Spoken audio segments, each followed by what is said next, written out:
सास की जादुई शक्ति। कौशल्या ने एक रात सपना देखा। कौशल्या राजपूत, तुमने किए हैं जीवन में अच्छे अच्छे कर्म, इसलिए अब से जब तुम चाहो गायब हो सकती हो, जिसके लिए तुमको सिर्फ चुटकी बजानी होगी और चुटकी बजाते ही तुम गायब। बस एक बात का ध्यान रखना, जहां तुमने कोई गलत काम किया तुमसे ये शक्ति वापस ले ली जाएगी। कौशल्या की नींद टूट जाती है। ये कैसा सपना था? गायब हो जाऊंगी मतलब? हे भगवान, कंबल ओढ़ के सो जाती हूँ, सपना कंबल के अंदर नहीं घुस पाएगा। कौशल्या डर के मारे कंबल ओढ़ के सो जाती है। सुबह कौशल्या मंदिर जाने लगती है। अरे बहू, जल्दी चल, भिखारियों को खाना भी तो खिलाना है। हाँ माँ जी, अभी आई। आज तो खीर और पूरी बने हैं, सब खुश हो जाएंगे।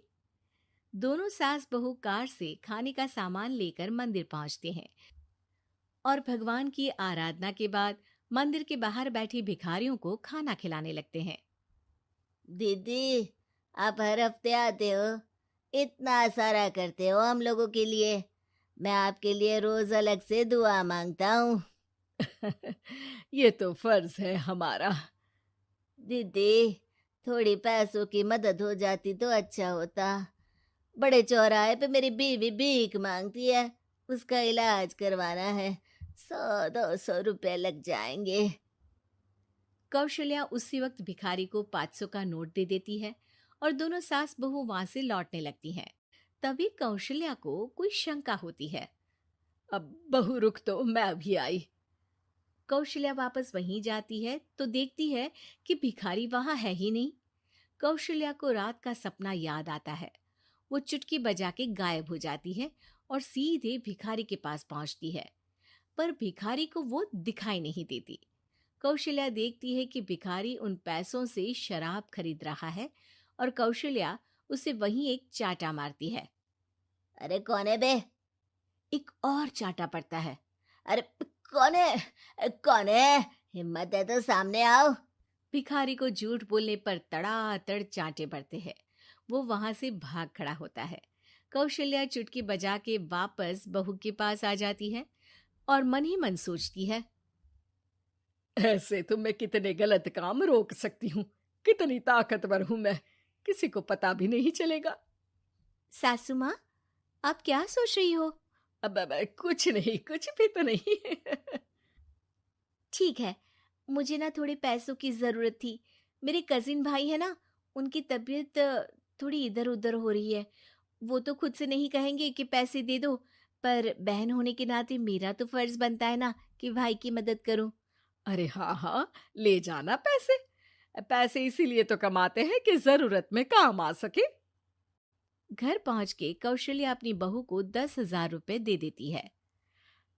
कब जाएगी तुम मायके? कल शाम की ट्रेन है। दोनों काम में लग जाती हैं। तभी काम वाली दीदी वहां आती है। आज ना मैं आप लोगों के लिए पनीर बनाऊंगी। ठीक है, मंगवा लेती हूँ पनीर। पड़ोस की दुकान वाला पनीर दे जाता है और काम वाली बाई पनीर से रेसिपी बनाने लगती है। आज अपनी सुपर पावर काम वाली बाई पे ट्राई करती हूँ, देखूं तो सही किचन में करती क्या है ये। सास चुटकी बजा के गायब हो जाती है और किचन में पहुंचती है। बाई को खबर भी नहीं है कि कौशल्या भी किचन में ही है। आज तो मैं भी पनीर की सब्जी बनाऊंगी रात को अपने घर, और थोड़ा सा घी भी रख लेती हूँ। वैसे भी कौशल्या बुढ़िया खा खा के मोटी हो गई है। कौशल्या बाई की चोरी पकड़ लेती है और गुस्से में बाई की चोटी ऊपर उठा देती है। बाई को समझ भी नहीं आता कि उसकी चोटी खड़ी कैसे हो गई। वो डर के मारे चीख पड़ती है। बहू भागते हुए किचन में आती है। अरे क्या हुआ? ये तुम्हारी चोटी खड़ी कैसे है? करंट लग गया है क्या? पता नहीं, शायद किचन में ना भूत है। बाई वहां से भाग खड़ी होती है और कौशल्या चुटकी बजा के अपने कमरे में टीवी देखने लगती है। बहू वहां जाती है। माँ जी, किचन में ना भूत है, बाई भाग गई। अरे भागने देना, भूत का तो पता नहीं, किचन में चोर जरूर था और वो थी अपनी काम वाली। अच्छा हुआ चली गई। बहू को कुछ समझ नहीं आया। उसने किचन में जो देखा उसके सदमे में जो थी वो अभी तक। अगले दिन बहू अपने मायके के लिए निकल जाती है। कहीं भिखारी और काम वाली की तरह बहू भी तो मुझे धोखा नहीं दे रही।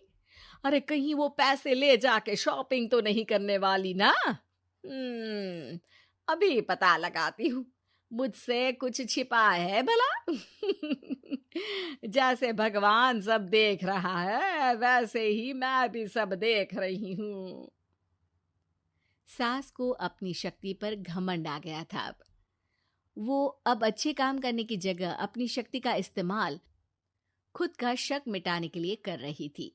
वो चुटकी बजाती ही बहू के मायके चली जाती है। भैया, आपने बताया क्यों नहीं कि इतनी तबीयत खराब है? अरे तेरी सास बूढ़ी हो गई है, इतना भला काम करती है, उनकी मदद कौन करता है? यहाँ तो और भी लोग हैं ना। भैया, मेरे पास कुछ पैसे हैं। आप दूसरे डॉक्टर को दिखा दीजिए ना। अरे मुझे लगता है कि मेरा टाइम आ गया है, मुझे जाना होगा। कमरे में भाई की आत्मा को लेने यमदूत आ चुके थे। कौशल्या भले ही किसी को नहीं दिख रही थी, पर यमदूत ने उसे देख लिया। यही आत्मा है शायद, परछाई दिख रही है, पहले ही तैयार खड़ी है। अरे आप कौन हो? यमराज का नाम सुना है? हैं? आप यमराज हो क्या? नहीं, हम उनके यहाँ जॉब करते हैं, आत्मा उठा के ले जाते हैं डिलीवरी वाले। चलो अब तुम्हारा टाइम पूरा हो गया। अरे आप शायद ना वो बिस्तर पर पड़े आदमी की आत्मा को लेने आए हो। मैं तो बस यहाँ देखने आई थी कि मेरी बहू कहीं मुझसे पैसे लेकर शॉपिंग करने तो नहीं चली गई ना। मतलब तुम्हारे पास शक्ति है गायब होने वाली? हाँ। तुम ऐसे तुच्छ काम में उपयोग कर रही हो ऐसी दिव्य शक्ति का। अब तो तुमको ही लेके जाऊंगा। अरे नहीं नहीं, कल मुझे किटी पार्टी में भी तो जाना है। अब नरक में ही करना किटी पार्टी। नहीं नहीं नहीं।